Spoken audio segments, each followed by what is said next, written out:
Hello friends, welcome to VR info Tamil. இன்றைக்கி Iran Israel war live update பார்க்கலாங்களா.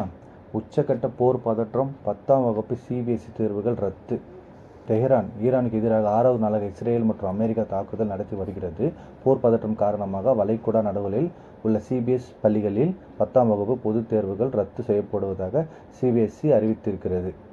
Iran மீதான தாக்குதல் 6வது நாளாக நீடித்து வருகிறது. இந்நிலையில் டெல்லியில் உள்ள ஈரான் தூதரகத்துக்கு சென்ற மத்திய வெளியுறவுத்துறை செயலர் விக்ரம் மிஸ்ரி ஈரான் தூதரை நேரில் சந்தித்து இரங்கல் தெரிவித்திருக்கிறார். மேற்காசியாவில் போர் பதற்றம் அதிகரித்திருக்கும் நிலையில் போரை முடிவுக்கு கொண்டு வருவது குறித்து பிரதமர் நரேந்திர மோடி தொடர்ந்து முயற்சிகளை மேற்கொண்டிருக்கிறார். இந்நிலையில் போர் குறித்து பிரான்ஸ் அதிபருடன் நரேந்திர மோடி பேசியிருக்கிறார்.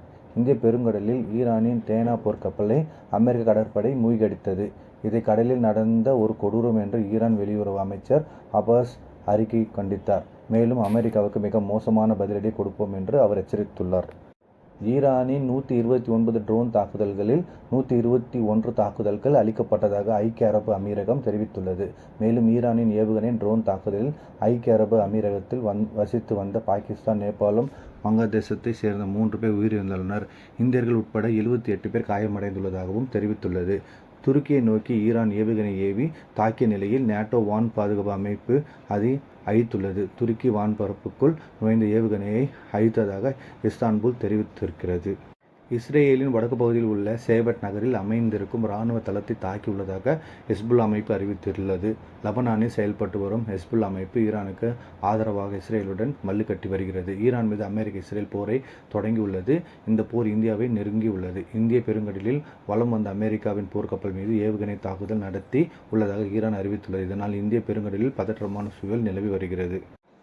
ஈரான் உச்ச தலைவர் கமேனி கொல்லப்பட்டதற்கு எதிர்ப்பு தெரிவித்து சென்னையில் இடதுசாரிகள் ஆர்ப்பாட்டம் நடத்தி வருகின்றனர். அப்போது திருமாவளவன் பேசுகையில், கமேனி கொல்லப்பட்டதற்கு கடும் கண்டனத்தை தெரிவித்துக் கொள்கிறோம். இந்த போரை உடனடியாக நிறுத்த வேண்டும். அங்குள்ள தமிழர்களை பாதுகாப்பாக மத்திய அரசு வலியுறுத்துவதாக கூறினார். ஜெர்மனி, பிரான்ஸ் மற்றும் இங்கிலாந்து ஆகிய நாடுகள் ஈரானின் ஏவுகணை மற்றும் ட்ரோன் திறன்களை தாக்கக்கூடும் எனவும் பாதுகாப்பு நடவடிக்கையாக இந்த முடிவினை எடுக்கலாம் என்று கூறிய நிலையில் ஐரோப்பிய நாடுகளுக்கு ஈரான் எச்சரித்துள்ளது. இத்தகைய எந்த ஒரு செயலும் ஈரானுக்கு எதிரான போராகவே கருதப்படும் என்று அந்நாட்டு வெளியுறவு அமைச்சகம் கூறியுள்ளது. கடந்த 28ஆம் தேதி மீது இஸ்ரேல் மற்றும் அமெரிக்கா இணைந்து கூட்டு தாக்குதல் நடத்தியது. இதற்கு பதிலடியாக ஈரானும் தாக்குதலை தீவிரப்படுத்தியுள்ளது.